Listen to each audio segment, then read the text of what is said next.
it's a little esoteric. What it comes down to is the quality of our raw materials, our ingredients. The smell is so nice. It's intoxicating. It's so good. We decided to explore and spend some time with Stephen from Dandelion Chocolate. Hello, let's learn about chocolate. A bean to bar chocolate company.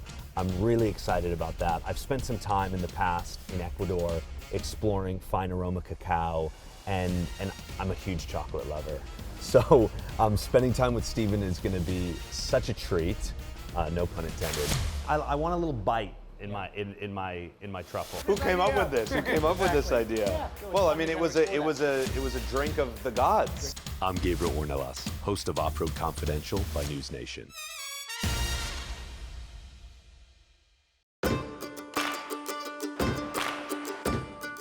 The bean room, where dreams are fabricated.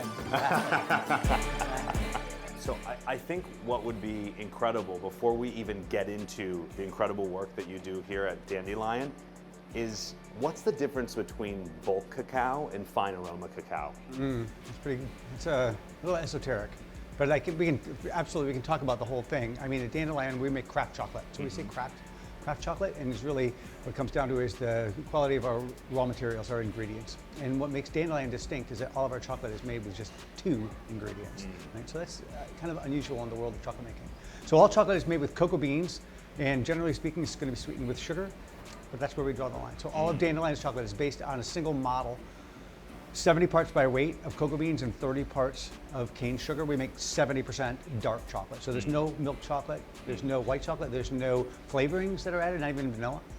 And there's no what we call inclusions, meaning like nuts or seeds or crispy rice bits or things like that. Yeah, so it's all just dark chocolate.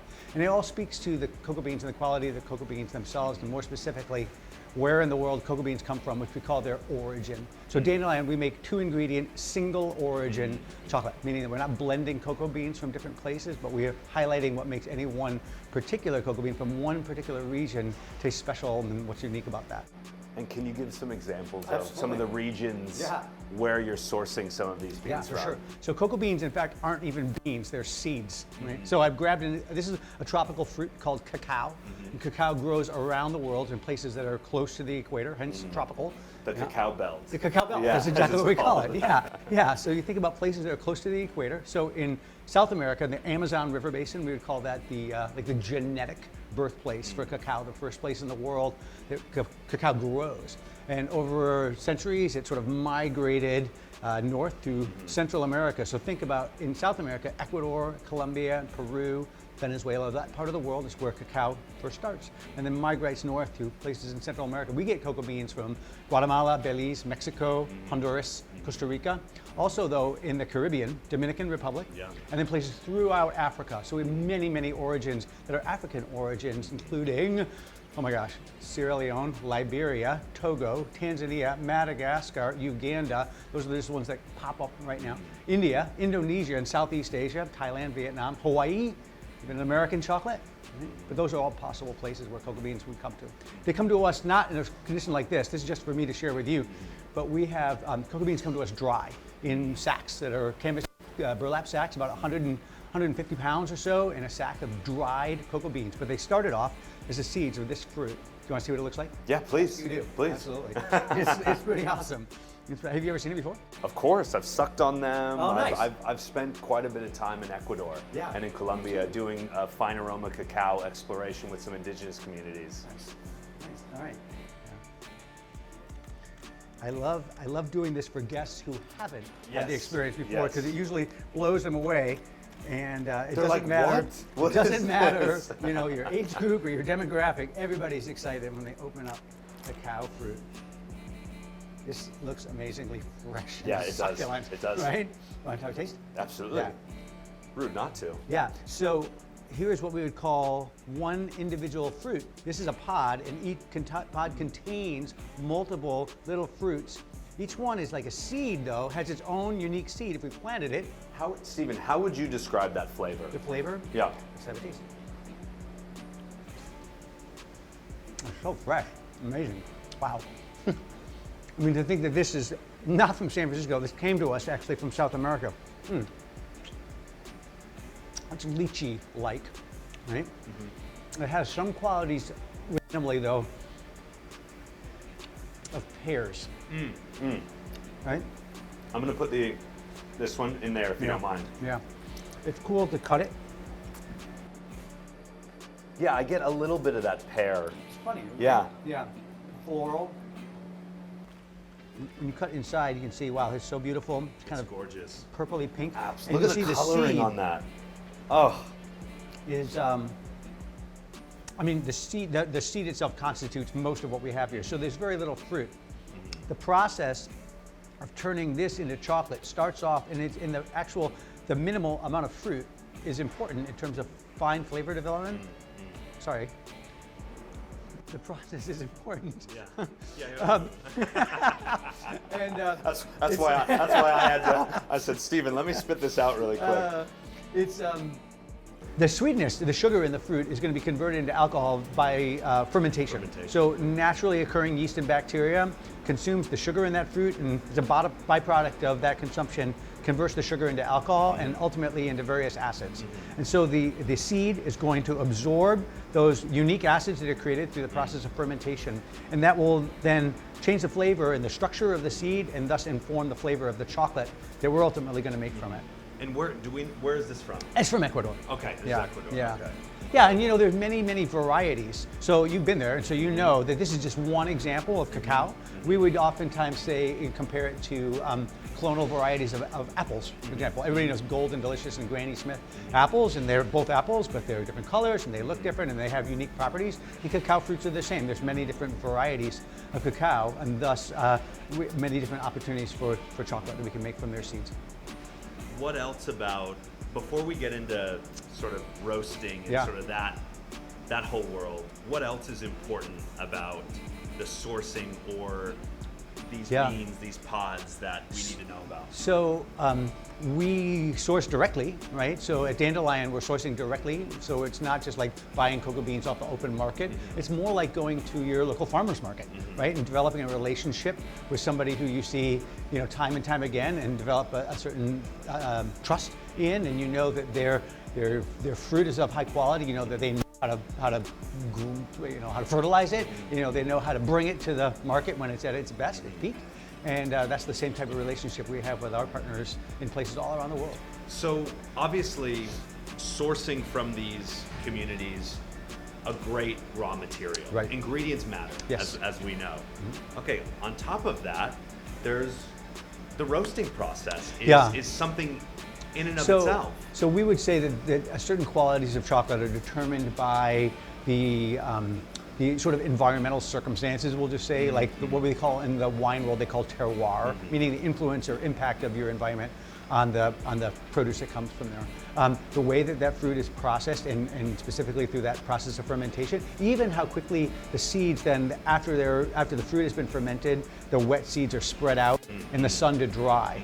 And in that drying process, like the more quickly the seeds dry, the more acidity they hold on to. So it really just, the outcome is like such dramatic variation in terms of the flavors of the chocolate that we're able to produce from there. So all that though impacts the flavor of the chocolate long before it ever comes to us. So we don't have any like role or impact on what the fruit's going to be like when it first arrives to us, or the seeds when they arrive to us. But then we do have an impact in the way that they're processed here, and that's pretty important. So tell us a little bit about that. Yeah, so after the beans come into here, they're going to be roasted. So obviously we'll look at the roasting when we walk down there. But roasting is critical in terms of flavor development. So you can think of, obviously you can compare it to coffee. So you can have light roasted coffee or dark roasted coffee. Everyone has their own perspective. Well, you know, I do so many factory tours with kids, and I'll always draw a reference to toast. So everybody can take a piece of bread and put it in the toaster, and then you push down the button, and then you stand there and you either satisfied with like one round through the toaster, or you're like, you know, that's just like hot bread. And I want has a toast, gauge and of everybody what they wants, like. yes, exactly. And so it's not like anybody's like right or wrong. It's just like, you know what you like, and I know what I like, and the more it's roasted, the more caramelization, the darker it becomes, the texture changes, the flavor, the aroma, everything changes, and then you arrive at what you think is the optimal iteration of your toast, and that's how you you do it. For maybe people in this area who don't even get to explore, or for people outside of this area or in other parts of the country, what most excites you about being headquartered in this region of California? Well, you know, from the chocolate perspective, there's a great and long tradition of chocolate in San Francisco in the Bay Area, dating back to the gold rush, right? And Ghirardelli opened up, and guitar chocolate. Yeah. But then there's been innovators along the way. Scharfenberger chocolate maker kind of like provided inspiration for our founders, and there's other great like manufacturers in the Bay Area. But outside of the world of chocolate, in the greater Bay Area, I mean, just the abundance of farms and produce, of other makers along the way, whether you're in the food business or you're, you know, a craft person of some other way. I think a lot of people are attracted to the region of Northern California just because that, you know, creativity and sharing of ideas.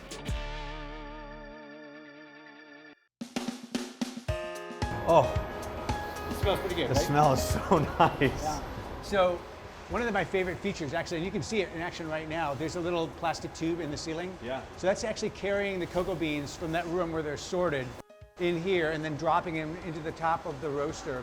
And actually, if you look straight ahead in the front, there's a little round sight glass window, and you can see cocoa beans are in there spinning around right now. Yeah, We're I in the can see middle. that. I can We're in see the that. middle of a roast right now. Wow. And so it smells so good, and It's intoxicating. It's so good. Yeah. It smells so nice. in a couple of minutes, when the process is done, the window opens up, they spill out into a trough, and they're going to be just spun around to cool down. And I mean, you can hear it, you can smell it, and you see it as it pours out. It's pretty exciting. When we're roasting them for flavor development, and then after they're roasted, you can you just grab one of those and kind of see if you can rub it gently in your fingers. Yeah. And you see there's a skin that you'll be able Yeah, to remove, yeah. right? So we actually, I didn't do it as gently as. well, you know, I broke the first one, but we can get a whole bean minus the skin. But in the Yeah. machine, it's going to break it into individual pieces, broken pieces that we call nibs. Nibs. Right. Yep. And that's the foundation. We're going to roast and grind up the Yep. cocoa nibs Yep. for chocolate making. Incredible. Yeah. And you can eat these too. I mean, they're The good. nibs. They're crunchy. Yeah. Great. I love cacao This nibs. is really quite good. Yeah. Sometimes they taste like acidic and sour. Yeah, yeah. This is actually kind of nutty. Yeah. Really nice. This is where we make the bars, and you can see someone is going to be standing at the end loading empty bars, but you can also see them, they're coming around the corner, and the empty ones are coming there. So as we load bars in the machine, chocolate is going to be deposited into the mold. And so, I'm sorry, we're not even making bars, we're making chips today. okay. So there's a difference between, this is a mold for bars, and this is a mold for chips. So the empty mold is going to go into the machine, and it's a little warm air is blown into it. You can see right here, and then the chocolate is going to come down through what we call a tempering mechanism, and then it'll get boom, coming in, loading it right there, right up from the above, and then it gets deposited into the mold, but it goes in like a blob, and through this little tunnel mechanism, the molds are vibrated to settle it in. And then when it comes out the other side, it's all filled in, cycles through a refrigerator. But then if you look on the other side, it goes around, it's inverted through the window. The chips are coming out onto the tray. So they're already fully crystallized, ready to. Sometimes we make bars, and sometimes we're making chips. Yeah, It's just kind of like, you know, what are we doing on today? Yeah, love it. How cool. That's it. It's amazing. Yeah. And then from here, if they were bars, they get loaded onto a cart and carried around to be wrapped, paper wrapped and foil wrapped. Beautiful. Such a cool process Yeah, to see in I love it. action. It's very satisfying. Yeah.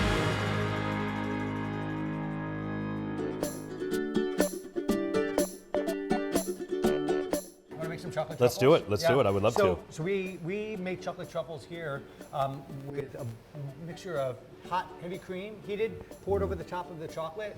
You blend it to mix and emulsify. We call it ganache. So I made this ganache a while ago, so it would be firm enough for us to be able to make some truffles from it right now. Great. So making truffles is not that complicated. It's an intro concept. We're just going to pinch, right, to portion this up. This is about enough for, I think, 2 dozen pieces. Okay, and then we'll pinch it, make it into individual portions, and You then we kinda come roll- back and roll we're it- gonna roll it them into- up. Right. Yeah, and the beauty of this type So of truffle. first we pinch. First we pinch, right? And you just kind of pinch a portion size. Like That's how's beautiful. that? That's Is that great. good? Yeah. All right. Absolutely. We pinch and portion. As I mentioned, that what's nice about this concept is that it's truffles are like organic, and so they don't have to be the same size, and they don't all have to be the same shape. So That's what- we're just kind of sharing the idea. And what's cool is that with our chocolate, we use the same formula. It doesn't matter what origin chocolate you're using; they all kind of work it basically the same way. And then the truffles, though, they all have their unique sort of flavor, and so they all taste different from each other. And so what is the origin of this chocolate? This is from Camino Verde, Ecuador. Okay. Yeah, it's nice. It's Got it's a bit of an Ecuador theme today. There we go.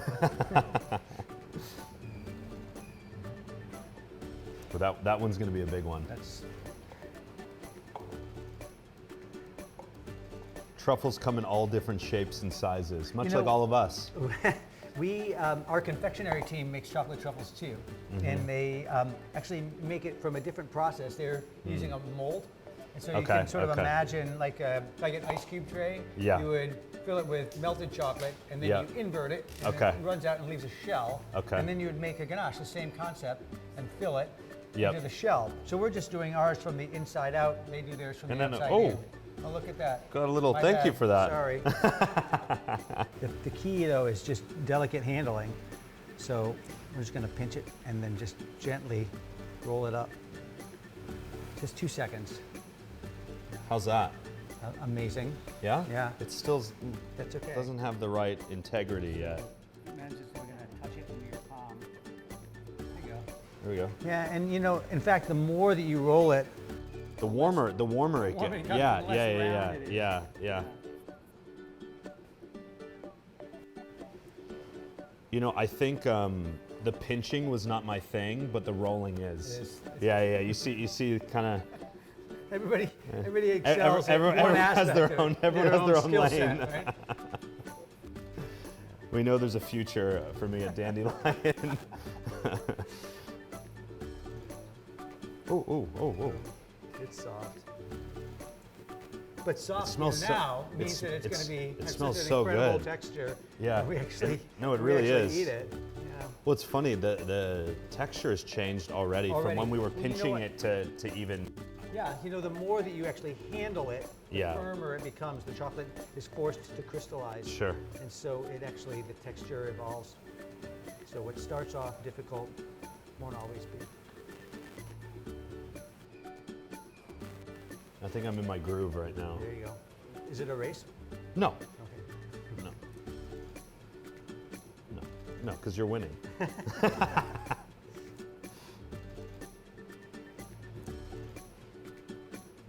These are massive. This is a truffle for a family of 4. Like this is family style. This is family style truffles. Thanksgiving truffle. Yeah, We'll exactly. carve it table side. Exactly.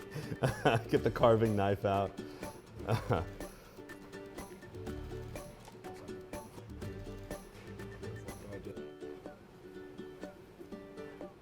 That's how it's done.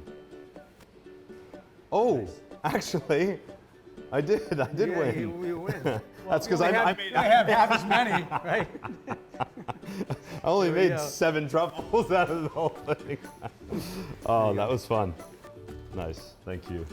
So once these are shaped, and we could give it a little bit more time, right? Sure. And it will firm up.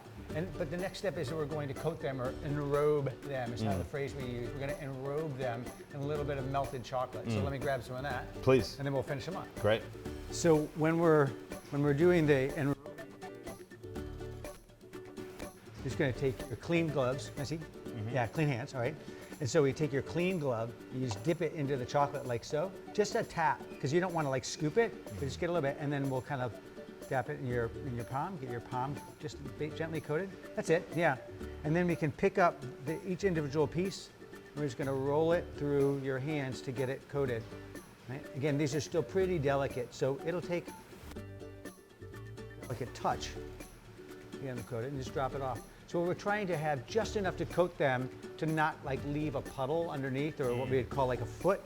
But just imagine they're going to form a shell, and the shell is protective, so it keeps the ganache so that it's soft and delicate, and creamy, and they won't dry out, so they stay fresh. Yeah. When you do it this way, it's just like wrapping it, like sealing it in plastic wrap, Yeah, but it's yeah. sealed in chocolate, so it stays nice and fresh and soft.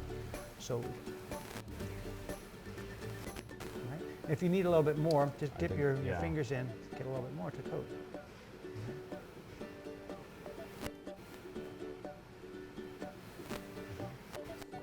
Wow. How's this, Zach? It's great. Can I grab another one? Yes, please. Get this family style one. Fun for the whole family. Look at So that. it's a tagline for something. Something else. I forget what it was, like a game. Something different. Like, yeah. Are you supposed to be using this much shoulder? I don't know. No, it's just like I just kind of try to roll it with my thumb. They're just so soft right now. It's difficult. So you're being a great sport. I appreciate it. No, it's okay. It's okay.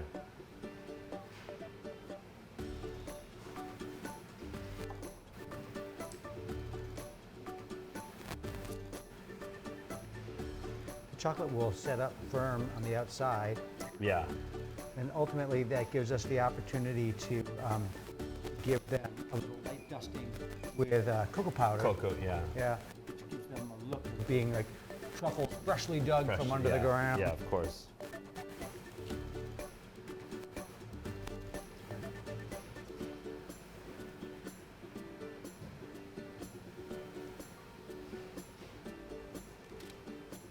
It'll help. Yeah, thank you. Oh, yours are nice. The texture is actually really nice. Yeah.